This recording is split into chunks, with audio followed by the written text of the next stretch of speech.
Welcome to The Last Breakfast. Please enjoy the video. Hello and welcome. In this video, I will explain how to play the exciting King Me board game. This game is a fantastic two-player strategy experience, blending classic checkers mechanics with engaging area control elements.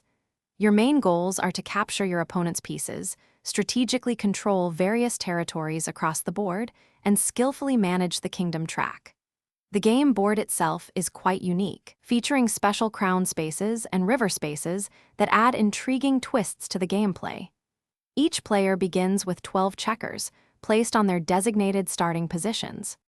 Let's dive into movement and capturing. During your turn, you will select 2 different checkers and move each one a single diagonal space. However, if you have a king piece, it gains enhanced movement, allowing it to move 2 diagonal spaces instead of just 1.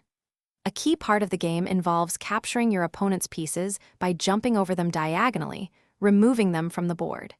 You can even perform multiple jumps in a single turn, chaining them together as one continuous move, which is a great way to clear the board quickly. Becoming a king is a pivotal moment in King Me. Your checker transforms into a king when it successfully lands on one of the special crown spaces, or by jumping an opponent's king. Kings are powerful, offering enhanced movement and significant scoring advantages. After you complete your piece movements, you'll resolve the current card on the kingdom track. River cards will cause pieces on the river spaces to shift, while territory cards trigger an area scoring round, where players vie for control of specific regions on the board.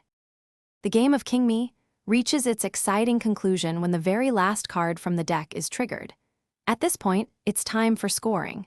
Players tally their points from 3 main sources: captured opponent checkers, controlled kings, and any territory cards they have collected throughout the game. Each captured checker is worth 5 points, and every king you control adds a substantial 10 points to your score. Finally, the player who has accumulated the highest total score is declared the winner of King Me. Thanks for watching. If this was helpful, leave a like and consider subscribing. See you next time.